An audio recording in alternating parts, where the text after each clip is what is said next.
Peter Morosky, the nurse, and today I want to make a video on why I think Eric Banna's Hulk is the most durable live-action Hulk we have ever seen on the big screen.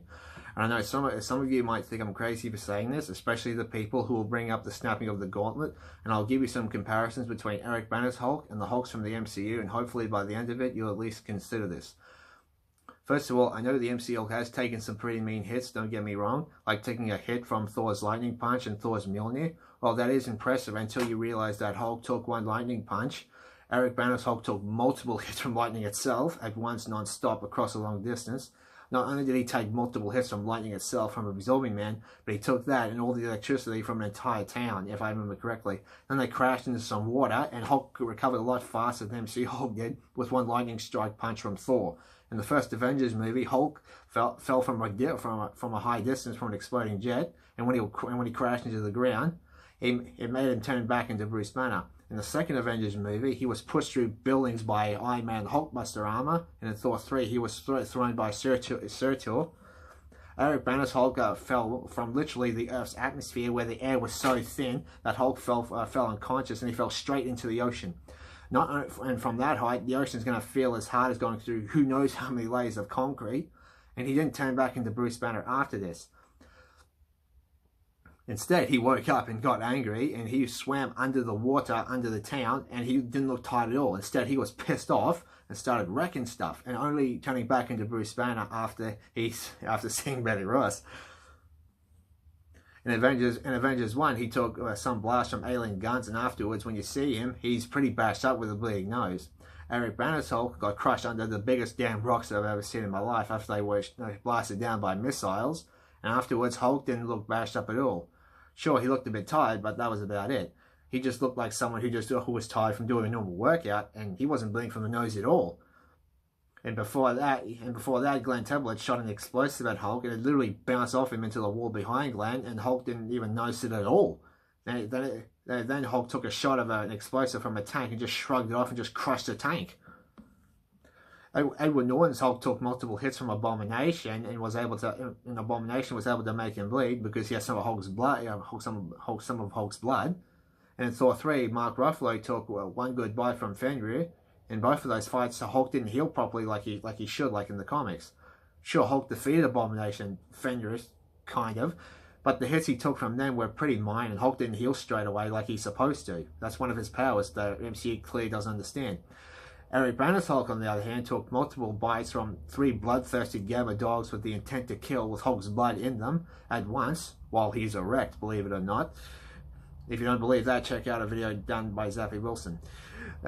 The bites he took from them were way more brutal and violent than anything that Abomination and Fenris did to the MCU Hulks. Sure, Eric Banner's Hulk was tired afterwards, and he turned back into Bruce. But he healed in a matter of seconds before he turned back into Bruce Banner. And when we see Bruce Banner walking towards the car with Betty, he's completely healed at all, no wounds or anything. So him taking those kind of bites to the point where he fought to the point of being bitten in the private parts to be completely naked and heal in seconds afterwards is way more impressive than the hits from Abomination and Fenrir did to the MCU Hulks. I still enjoy those fights though, but they're nowhere near as brutal as the Hulk versus the 3 dogs. Mark Ruffalo's, and let's be honest, in She-Hulk, Mark Ruffalo's Hulk got slapped up by a small vehicle, while Eric Banner's Hulk just smashed his way through frickin' army tanks. Of course, the last piece, I know some people will bring up that the MCU Hulk used the Infinity Stones, but that's not impressive to me anymore, because he was screaming in pain, and after he snapped, his arm, it was burnt to a bloody crisp, and it didn't heal at all on its own naturally. From the very thing that's powered by Gamma, the very thing that Hulk is supposed to absorb and make him more powerful and heal, he needed a cast afterwards. Give me a fucking break. And some of you might say the same thing, what happened to Eric Banner's Hulk? That's false. Look at his final fight against Absorbing Man. Hulk absorbed so much radiation when he released all of it, it freaking exploded, and it turned him back into Bruce Banner completely unharmed. Taking that into consideration, if that Hulk from 2003 used the Infinity Stones at his biggest stage, he wouldn't scream in pain. He would be absorbing it like me drinking some bloody water. Even if he does get burned afterwards, it doesn't matter because this Hulk has a powerful healing factor, even from gamma and radiation damage, just like he does in the comics. And it heals him pretty fast. That heals him pretty fast. Same with this.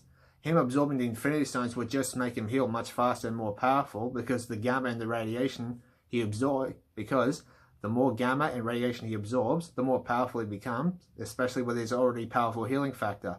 Neither of the MCU Hulks has never had their energy and power drained from them like Ang Lee's Hulk.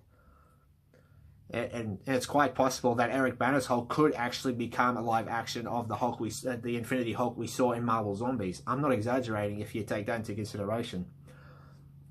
This is my video on why I think Eric Banner's Hulk is the most durable live action Hulk we have ever seen.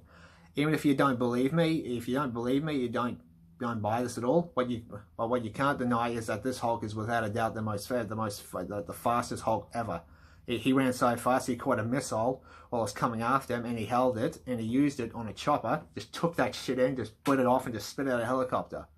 And that scene where he's jumping in the desert with the music in the background is pure cinema. Way better than a lot of things the MCU has done. And again, if you don't agree with any of my points, that's fine. Everyone has their own opinion on why. Okay, sorry. If you don't agree with any of my points, that's completely fine. Everyone has their own opinion about this sort of thing, because there's lots of debates on who's the most powerful live action version of their favorite superhero. But I just hope you had fun watching this, and it might give you something to think about.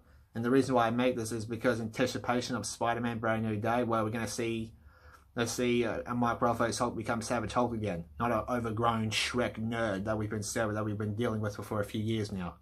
This has been Peter Morosky, the Nerdster. Thank you and have a great day.